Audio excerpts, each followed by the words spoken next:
Coming up on Network Africa.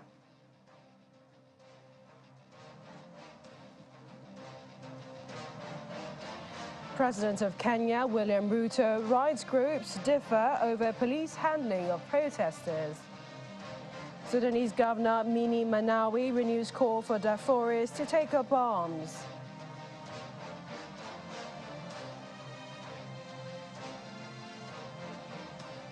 Plus, Malawi expels Chinese man convicted over racist videos.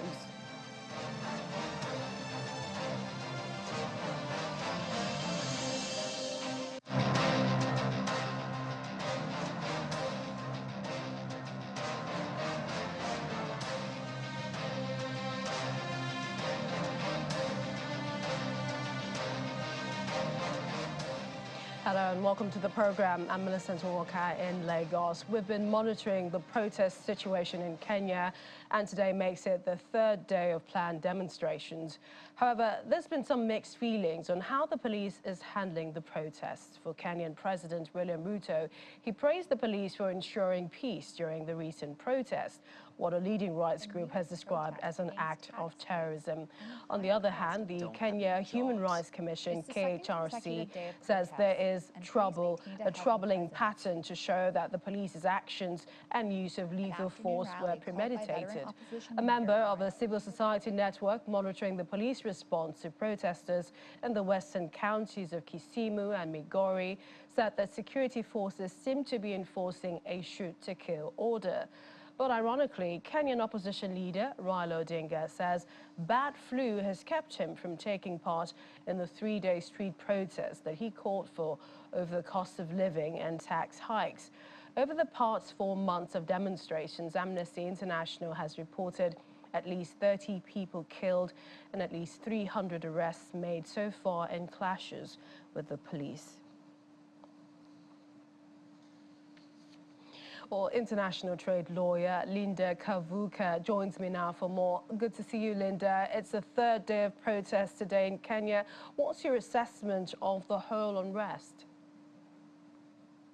This is a quite sad situation that is going on in the country. There has been a recent increase in prices of commodities in the country.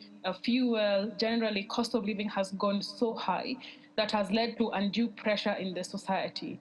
The opposition party decided to use this opportunity to create demonstrations. And unfortunately, the demonstrations have ended up being a bit problematic, with a lot of property being destroyed across the country since the beginning of the protest earlier this month. Earlier this year, we've seen a lot of people being arrested and unfortunately even scores of people dead. This week has been the heat of the planned demonstrations because they were planned for 3 days of the week, which means the Kenyans only allowed to work for 2 days, and the rest of the days people were scared to go to work, scared to go to school. And today, the Kenya Association of Manufacturers gave up a statement that the country is set to lose about $20 million of every day the protests are going on. Around the country, there has been a couple of arrests of opposition party leaders, and some of them are also facing some sort of house arrest. Today, things seem to have been a bit calm in the capital city in Nairobi, but around the country, there still has been running battles, and with people, some 2 people have been reported unfortunately dead and property destroyed. And also in some places around the country, some schools still have remained closed. You can imagine this week, children have not really gone to school. There are people who've not been able to open their businesses or go to work. And we're still living in an African country where there are millions of people living below $1 a day. And probably there's some households that have gone hungry this week. It's quite a sad situation because Kenya is known to be one of the countries in Africa that had some sort of political stability, a bit of a strong economy, life being better for most, and a good example to other African countries. And what we are witnessing now is quite a sad story. However, people have been pushed to the wall. People have tried to speak to the government, and share their sentiments and show how difficult life is. But the government seems to be silent and hell-bent on proceeding with its policies despite the pressure on the people. And right now, I would say there's a lot of sparks in society, and we're only hoping for the best, but it seems like this may be the story of Kenya moving forward. And Linda, looking at the legal, perhaps, sides of this, in some countries, the First Amendment protects people's rights to assemble, express their views by staging these demonstrations. Is there any law that allows Kenyans to do the same? There's also, perhaps, on the other hand, some who are saying that these protests are mainly from, or perhaps, you know, as a result of opposition rather than all of Kenyans who agree with the situation. So the Kenyan Constitution of 2010 has the Bill of Rights under Chapter 4, and Article 37 of the Bill of Rights give Kenyans the power to assemble, demonstrate, and picket. However, they are required to be peaceful and unarmed. Therefore, picketing, demonstrating, this is a right that is enshrined in the Kenyan Constitution. Any Kenyan is allowed to demonstrate, any Kenyan is allowed to assemble for whatever cause they believe in, so long as they are peaceful. So this is not an invention or the creation of the opposition party as is being claimed. But there is a lot of conspiracy theory happening right now with the other side of the country, trying to counter and discredit the demonstrations that are going on right now. Are there perhaps other statesmen who have a say into what's going on? Do you see an end to these protests? Because, you know, what we're seeing are things turning deadly. Kenyan police infringing on some of the rights, resorting to excessive force, tear gas. I mean, this is definitely a concern to a lot of people, also a lot of statesmen, women in the country. Indeed. So protests are meant to be peaceful, and so long as it is announced that we shall protest on this and this date, we shall assemble in this place, the government is meant to allow the state group to have their meeting, assembly, demonstrate, so long as it's peaceful. Now, in our case, the opposition party claimed that the police challenged them, they threatened them, and they attacked them, which then leads to running battles that we see with police throwing tear gas canisters at them and the protesters retaliating by throwing stones.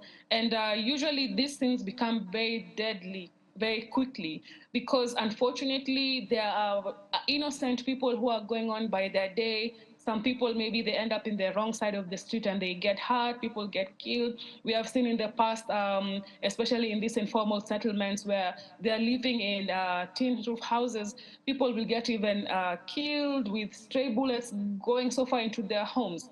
And it's quite a sad case.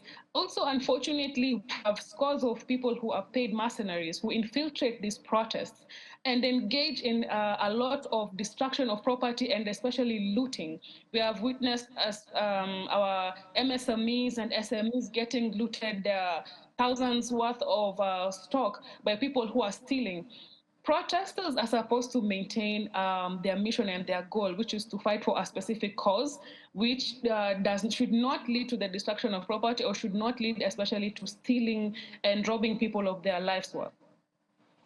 So, Linda, do you see an end to this, and who should be calling for that? If we have the government that is insistent on some of these tax measures or hikes that we are seeing from the government side, what do you think should happen, should be happening to end these protests, Linda? I think the opposition party also has another role to play in parliament. And they should be countering this with their own, coming up with their own sort of laws, I guess, to challenge the government, to challenge for example, the current finance amendment bill that is increasing our taxes. We are not seeing the opposition engage in heated debates in parliament. which could be their platform in parliament, in the Senate, bringing in heated conversations. We also want to see non-governmental organizations, human rights activists also engaging in their own meetings and also sensitizing the communities over what is happening and coming up with a sort of campaign in the country to put more pressure on the government, because the efforts that have been done so far, unfortunately, have seemed a bit soft in terms of the conversations that have happened. So the people around the country are actually very aware of what is happening, and there's a lot of discontent, and there's a lot of cries to the government to make changes. But I feel like we need to put in more pressure, and this conversation needs to keep going. It would be great to also have support from around the continent and around the world, with our voices elevated, speaking against what is happening, sharing this, not just having the protests getting media attention. How about the facts about the reasons why Kenyans are protesting? Right now, in a lot of media, the protests are being shown, but I believe there are people who don't understand the cause of these protests and where we're coming from. If we continue to have this conversation in different platforms, I believe we'll put enough pressure on the government to reconsider. At the moment, there is a bill, there is a civil suit that have been filed in parliament, in court, to challenge the implementation of the finance amendment bill. So at the moment, the government is not supposed to implement this bill. However, we are unsure of how this will play out. But this is just one of the measures to try and stop this and calm the situation. But I believe if we continue to put in more effort, speak about this in different platforms, locally and international media, we may get somewhere in putting pressure to the government to reconsider and bring the cost of living down for the sake of the Kenyan people. Indeed, looking forward to a Kenyan solution to the issues. Many thanks, international trade lawyer Linda Kavuka. Thanks for joining us on the program. Thank you very much.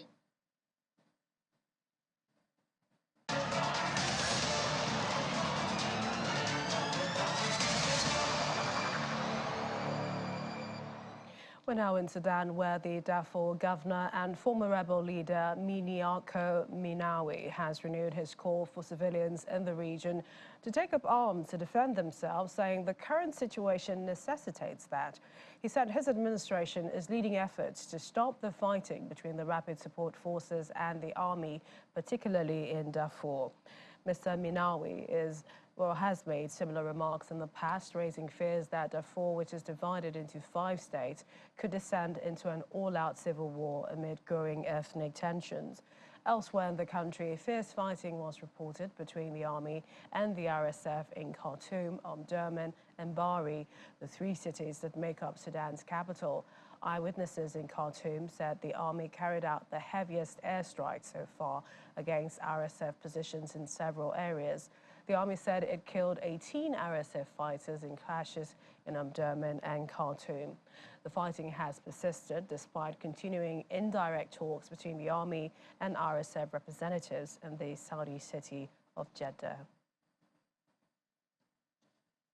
In the meantime, the prolonged armed conflict in Sudan has worsened the levels of hunger in the country, with food stocks in many regions running out and supply channels disrupted by the war. In Sudan's capital, Khartoum, and its neighboring cities, more than 90% of the food processing factories have been forced to close down, and only one grist mill remains operational. The ongoing conflict in Sudan, now entering its 4th month, has practically cut off all supply channels to the metropolitan area of Khartoum, resulting in extreme scarcity of bread, dairy products, and other types of food. Muhammad Ali runs one of the few grocery stores that remain open in the southern part of the country. The store's stock on food items is drastically running out.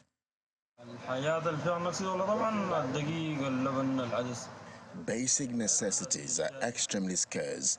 The inventory is dwindling and the price is constantly rising, with no sign of stopping. The products' prices themselves are already high, and the cost of transporting them are also not cheap. Most businesses in Omdurman had either run out of stock or chosen to close in light of deteriorating security conditions. Meanwhile, people's savings have dwindled as almost everyone lost their source of income after the conflict broke out, leaving many families to get by with one meal a day. Our situation is rather dire, especially economically. Many people haven't received pay or pension for over 3 months. Residents are hoping to gain more assistance from humanitarian aid organizations. Yet with battles continuing, relief supplies are still inaccessible in many areas.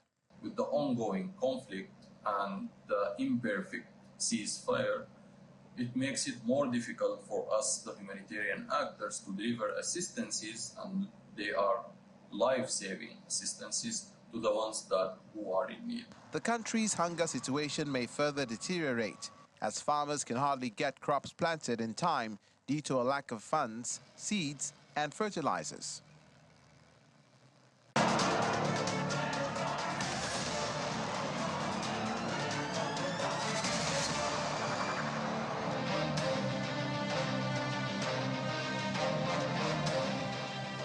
Welcome back. A magistrate's court in Malawi's capital, Lilongwe, has found Chinese national Liu Ke guilty of procuring children to take part in entertainment and racially exploiting them. It then said he should leave the country within 7 days and never be allowed to return. Liu Ke, also known as Susu in Malawi, was arrested in July last year after he had been exposed for filming local children making personalized greeting videos, some of which included racist content. The videos could be bought for up to $70 on Chinese social media and internet platforms. When news of his offensive videos broke, Liu Ke fled to neighboring Zambia when he found out that the Malawian authorities had issued a warrant for his arrest. He was then detained in Zambia and convicted on entering the country illegally before later being extradited to Malawi.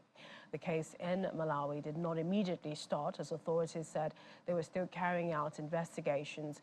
However, he was denied bail and remained in police custody until his sentencing yesterday.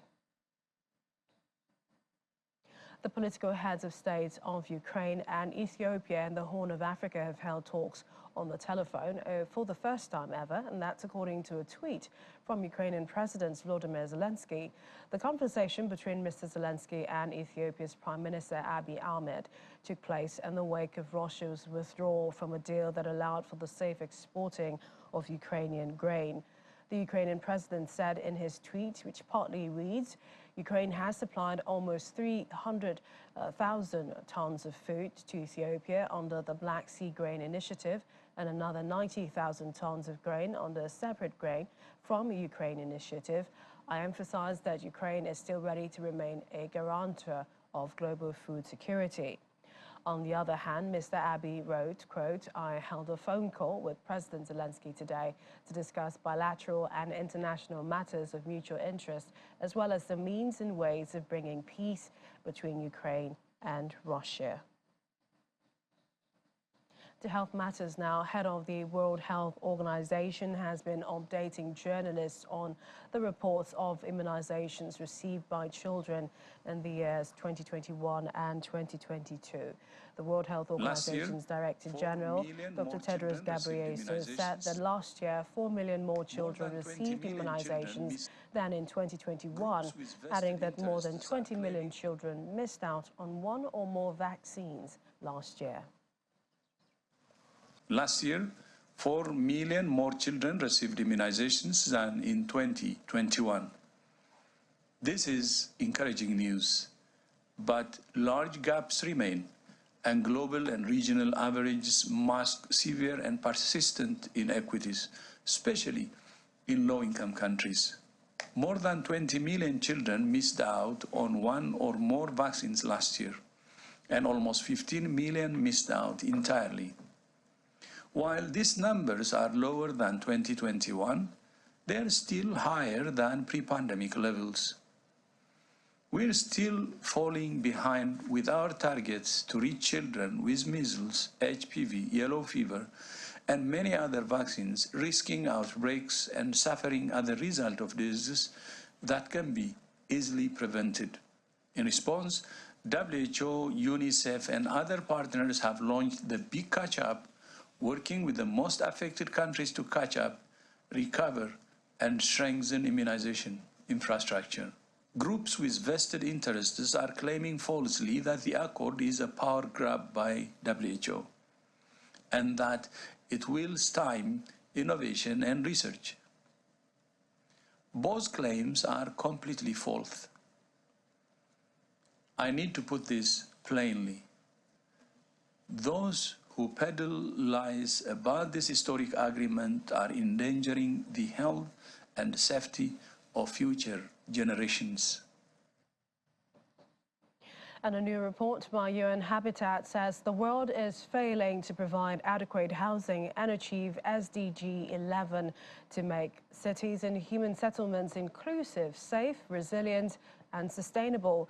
Titled Rescuing SDG 11 for a Resilient Urban Planet, the report delves deeper into issues around the achievement of Goal 11. According to Maimouna Sharif, Executive Director of UN Habitat and the Vice President for Partnerships from The Economist Impact, the total number of slum dwellers has reached a staggering 1.1 billion people, and 90% of them live in Africa and Asia. We face a high possibility of SDG 11 not being achieved in the next 7 years.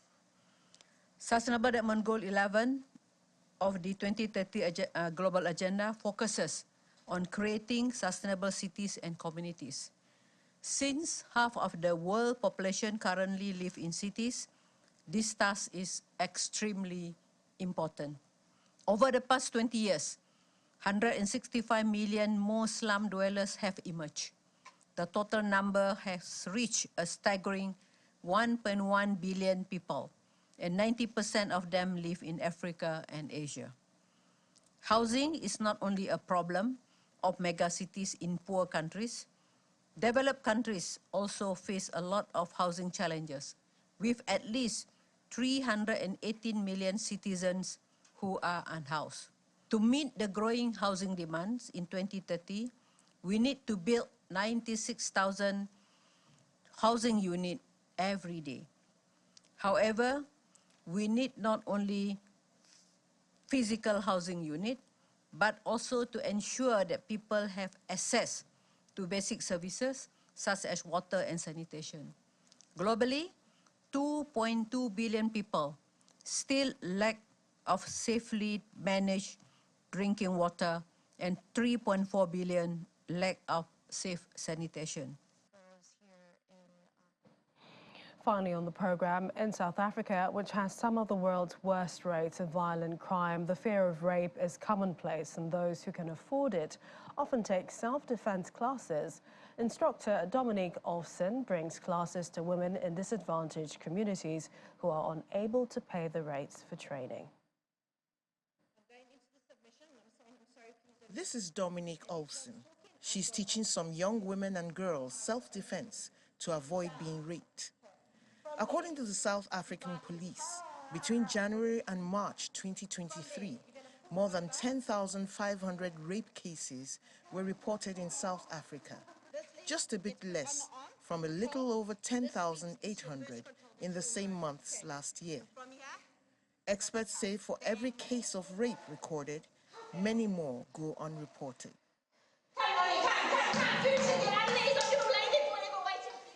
Many resort to classes like this to learn self-defense, but some cannot afford the fees. That's why Dominique teaches rape defense in a 2-day class, free of charge, that she began in 2020. With the rape defense class, it's a very, very sensitive subject for a lot of women. I teach girls from disadvantaged communities, and the minute you get to the rape defense section of things, they shut down because it's so personal and it's so close. And for a lot of people, it's close to home. She uses movements based on Kala, an Israeli combat system, to train them to defend themselves against attackers. Olsen says she's driven by empowering other women. In the country's capital, Pretoria, Olsen offers her course to young and older women alike. A suburban father, Malisela Mukonyani, sent his daughter to take courses. Like any parent in a country where rape and gender-based violence is as prevalent as in South Africa, he is worried what might happen to his daughter when she's out.